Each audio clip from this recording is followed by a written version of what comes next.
दोस्तों आज के इस वीडियो में हम लोग स्टडी करेंगे डाइजोनियम सोल्ट के रिएक्शंस को। डाइजोनियम सोल्ट से बेंजीन के बहुत सारे डेरिवेटिव प्रिपेयर हो सकते हैं, जैसे chlorobenzene, bromobenzene, iodobenzene, fluorobenzene, cyanobenzene. तो ये सारे डेरिवेटिव डाइजोनियम सोल्ट से प्रिपेयर किए जा सकते हैं। डाइजोनियम सोल्ट को कैसे प्रिपेयर करें, सबसे पहले ये स्टडी करते हैं। और उससे भी पहले हमारे लिए ये जानना जरूरी है कि डाइजोनियम सोल्ट होता क्या है। आपके पास अगर ऐसा ग्रुप दिखाई दे N ट्रिपल बॉन्ड N और पहले वाले नाइट्रोजन पे पॉजिटिव चार्ज हो और वो किसी कार्बन चेन से कनेक्टेड हो, तो ऐसे ग्रुप को हम लोग क्या बोलते हैं? ऐसे ग्रुप को हम लोग क्या बोलते हैं? Diazonium group.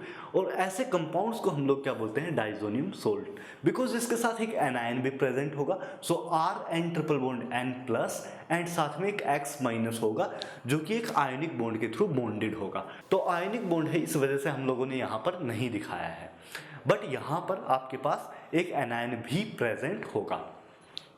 सबसे पहले देखते हैं कि डाइजोनियम सोल्ट की प्रिपरेशन की रिएक्शन क्या है। यहां पर हम लोग एनलीन ले रहे हैं, एनलीन की रिएक्शन करा रहे हैं NaNO2HCl के साथ in presence of water medium. Actually ice bath हम लोग यूजुअली यूज करते हैं।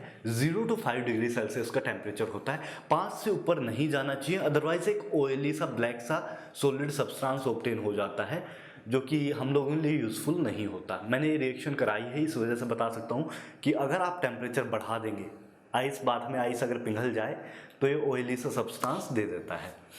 तो यहाँ पर आपने क्या करा है, ये कंडीशंस दी। यहाँ पर डाइजोनियम ग्रुप बेंजीन के ऊपर लग जाएगा। ये लगेगा कैसे, इसका मैकेनिज्म क्या होगा, इस रिएक्शन के मैकेनिज्म को अब यहाँ से हम लोग स्टडी करेंगे।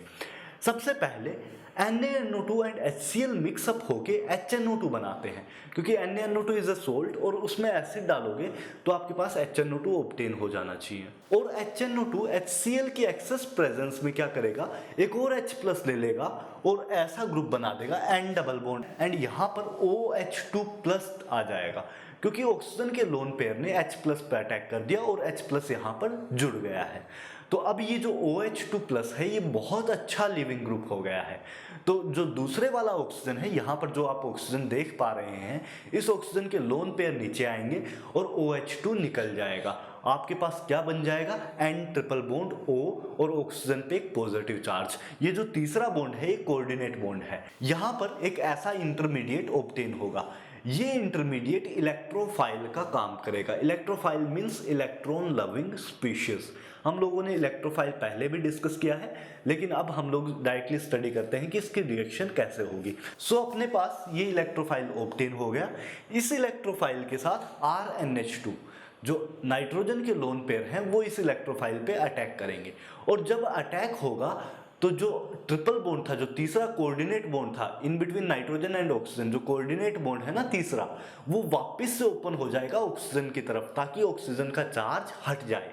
ऑक्सीजन का चार्ज हटाना इसलिए जरूरी है क्योंकि ऑक्सीजन हाईली इलेक्ट्रोनेगेटिव एटम है, और हाईली इलेक्ट्रोनेगेटिव एटम की टेंडेंसी नहीं होती है कि वो पॉजिटिव चार्ज को होल्ड करे। तो ये चार्ज हटाने के लिए नाइट्रोजन क्या करेगा, इस नाइट्रोजन पे अटैक करेगा और ट्रिपल बॉन्ड का जो तीसरे वाला बॉन्ड है वो वापस ऑक्सीजन की तरफ ओपन हो जाएगा, जिससे कि ये कोऑर्डिनेट बॉन्ड टूट जाएगा। तो आपके पास कुछ ऐसा कंपाउंड ऑब्टेन होगा, R इस नाइट्रोजन पे पॉजिटिव चार्ज आया और दूसरे नाइट्रोजन के साथ डबली बॉन्डेड ऑक्सीजन है। यहां पर होगा क्या, हाइड्रोजन अपने बॉन्ड के इलेक्ट्रॉन्स नीचे देगा और यहां से ये बॉन्ड वापस से ओपन हो जाएगा। ऑक्सीजन पे एक माइनस चार्ज आ जाना चाहिए और इस नाइट्रोजन का पॉजिटिव चार्ज हट जाएगा। उसके नेक्स्ट स्टेप में H प्लस एक्सचेंज होगा, मतलब जो ऑक्सीजन पे माइनस चार्ज आया है उसके ऊपर जो H प्लस यहां से निकला वो जाके जुड़ जाएगा। तो यहां से ये OH बन गया। अब जब ये OH बन गया, उसके बाद जो सेकेंड हाइड्रोजन है वो भी अपने इलेक्ट्रॉन्स नीचे देगा और वापस से N ट्रिपल बॉन्ड N बन जाएगा और यहां से OH ग्रुप निकल जाएगा, वो H2O की फॉर्म में बाहर निकलता है। सो आपके पास फाइनली डाइजोनियम कंपाउंड बन जाएगा, RN ट्रिपल बॉन्ड N और पहले वाले N पे पॉजिटिव चार्ज है। इस टाइप की रिएक्शन को हम लोग क्या बोलते हैं, डाईएजोटाइजेशन रिएक्शन। और डाईएजोटाइजेशन रिएक्शन के अंदर एक स्पेसिफिक पॉइंट ये है कि यहाँ पर R ग्रुप अगर एल्काइल सब्सटेंट हुआ तो RN2 प्लस नहीं बनेगा।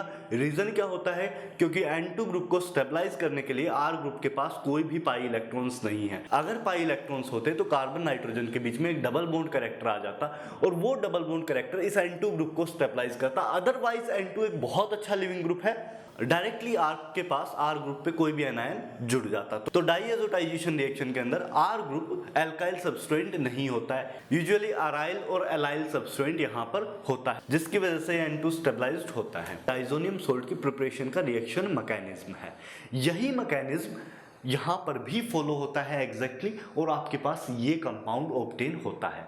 इस तरह से इस मैकेनिज्म को आप जस्टिफाई कर सकते हैं, इजी होता है बहुत। एक डब्बा मैकेनिज्म भी सिखाया जाता है कि यहाँ से 2 हाइड्रोजन और यहाँ से एक ऑक्सीजन मिला के एक वाटर मॉलिक्यूल बन जाएगा और वो बाहर निकल जाएगा। प्रॉपर मैकेनिज्म ये है। डब्बा मैकेनिज्म भी आप लिखना चाहें तो लिख सकते हैं, यहाँ से 2 हाइड्रोजन, यहाँ से एक ऑक्सीजन मिक्सअप होकर बाहर निकल जाएगा और N triple bond N generate हो जाएगा। डब्बा मैकेनिज्म कोई मैकेनिज्म नहीं है, जस्ट याद करने का एक मेथड है। अब नेक्स्ट हम लोग देखते हैं कि एक बार अगर डाइजोनियम सोल्ट प्रिपेयर हो जाए तो उसकी क्या क्या रिएक्शंस होती हैं। तो सबसे पहले अगर डाइजोनियम सोल्ट प्रिपेयर हो जाता है तो यहाँ पर जो N ट्रिपल बॉन्ड N है ये बहुत ही अच्छा लिविंग ग्रुप है, क्योंकि ये जब निकलेगा तो N2 बनेगा और N2 एक बहुत स्टेबल कंपाउंड है, बॉन्ड ऑर्डर 3 होता है और एटमॉस्फेयर में 800 डिग्री सेल्सियस तक काफ़ी ज़्यादा स्टेबल है। आप नाइट्रोजन एटमॉस्फेयर को as an inert atmosphere use करते हो। आपको पता है जो आप खाने के लिए चिप्स के पैकेट, कुरकुरे के पैकेट लेके आते हो तो उसमें नाइट्रोजन फिलअप होता है। वो किस वजह से? क्योंकि वहाँ पर नाइट्रोजन इनर्ट गैस का काम करती है। अगर वहाँ पर ऑक्सीजन होती तो वो चिप्स और कुरकुरे को ऑक्सीडाइज कर देती। जो ऑयल प्रेजेंट होता है ना चिप्स और कुरकुरे में, उसको ऑक्सीडाइज कर देती और उसकी वजह से चिप्स और कुरकुरे खराब हो जाते हैं। लेकिन अगर आप उस पैकेट में नाइट्रोजन फिलअप करके रखें तो उसका जो बेस्ट बिफोर डेट है ना वो काफ़ी एक्सटेंड हो जाता है, जिस वजह से वो 6-7 महीने 12 महीने तक स्टेबल रह पाता है, उसका ऑक्सीडेशन नहीं हो पाता। इस वजह से नाइट्रोजन इंपॉर्टेंट है, क्योंकि नाइट्रोजन एक इनर्ट गैस की तरह काम करती है at room temperature. Even 800 degree Celsius तक ये यूजुअली रिएक्ट नहीं करती है। तो अपनी रिएक्शंस में जहाँ पे हमें ऑक्सीडेशन अवॉइड करना होता है हम यूजुअली नाइट्रोजन एटमॉस्फेयर रखते हैं। Nitrogen is a very stable species. तो यहां से N2 निकल जाएगा। अब अगर यहां से N2 निकलेगा तो पॉजिटिव चार्ज कहां शिफ्ट कर जाएगा? इस पोजीशन पे। अब आप कोई भी एनायन देंगे ना, वो एनायन यूजुअली इस पोजीशन पे आके जुड़ जाता है। तो सबसे पहले मैंने CuCl दिया। CuCl का मतलब क्या हुआ? कॉपर पे एक प्लस चार्ज है, क्लोरीन पे एक माइनस चार्ज है। वो नेगेटिव चार्ज इस पोजीशन पे आके जुड़ गया, N2 निकल गया। तो आपके पास क्या बन जाएगा? क्लोरोबेंजीन। क्लोरोबेंजीन के सिमिलर वे में हम लोग ब्रोमोबेंजीन भी बना सकते हैं। आयोडोबेंजीन के लिए हम लोग Ki यूज करते हैं। Ki में I माइनस आएगा, अटैक करेगा अगेन, N2 निकल। Ki में I माइनस आएगा, अगेन अटैक करेगा, N2 निकल जाएगा और आपके पास क्या ऑब्टेन हो जाएगा? आयोडोबेंजीन। अगर सिर्फ वाटर सप्लाई कर दें और थोड़ा सा हीट अप कर दें तो क्या हो जाएगा? आपके पास OH ग्रुप लग जाएगा, क्योंकि वाटर में पहले H2O अटैक करेगा, क्योंकि ऑक्सीजन के पास एक लोन पेयर प्रेजेंट है। वो लोन पेयर अटैक कर देगा, यहाँ पर जुड़ जाएगा, उसके बाद हीट करने की वजह से एक H+ बाहर निकल जाएगा और आपके पास फिनोल ऑब्टेन हो जाएगा। तो फिनोल को प्रिपेयर करने के लिए डाइजोनियम सोल्ट के साथ water in presence of heat अगर रिएक्ट कराएं तो इजीली फिनोल प्रिपेयर हो सकता है। नेक्स्ट हम लोग अगर H3PO2 यूज करें, H3PO2 is a reducing agent. यहाँ पर फॉस्फोरस की टेंडेंसी होती है कि वो हायर ऑक्सीडेशन स्टेट में जाए, जिससे कि ये जो सामने वाला कंपाउंड होगा उसको रिड्यूस कर देगा। और आपको पता है reduction is a process involving addition of hydrogen. तो यहाँ पर होगा क्या? N2 निकल जाएगा और हाइड्रोजन उस पोजीशन पे आके जुड़ जाएगा। सो H3PO2 के केस में आपको याद रखना है कि वापस से आपके पास बेंजीन ऑब्टेन हो जाती है और इस तरह से ये रिएक्शन होगा। नेक्स्ट हम लोग अगर साइनोबेंजीन बनाना है तो CuCN के साथ कॉपर साइनाइड के साथ रिएक्ट करा दें। Cu पे प्लस चार्ज, साइनाइड पे माइनस चार्ज। साइनाइड आके इसी पोजीशन पे जुड़ जाएगा और आपके पास साइनोबेंजीन बन जाएगा। ये जो साइनोबेंजीन की प्रिपरेशन रिएक्शन है ना डाइजोनियम सोल्ट से, इसी को सैंड मेयर रिएक्शन भी बोलते हैं।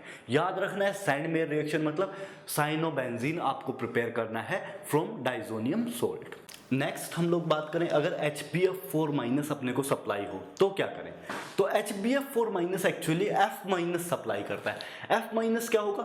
इसी पोजीशन पे N2 निकलेगा, F- आके जुड़ जाएगा और आपके पास फ्लोरोबेंजीन ऑब्टेन हो जाएगा। अब ये इंपॉर्टेंट क्यों है? क्योंकि ये एक नेम रिएक्शन है, नाम है बोल्स-सीमंस रिएक्शन। ये नाम आपको याद रखना है, नेम रिएक्शन है, लेकिन प्रोसेस वही है, एग्जैक्टली सिमिलर है फ्लोरोबेंजीन के प्रिपरेशन का। सो इस तरह से आप ये सब रिएक्शंस करा सकते हो, बहुत इजीली होगा। डाइजोनियम सोल्ट से बहुत सारी रिएक्शन होगी, बहुत सारे कंपाउंड प्रिपेयर करने के लिए आप डाइजोनियम सोल्ट की रिएक्शंस को यूज कर सकते हो।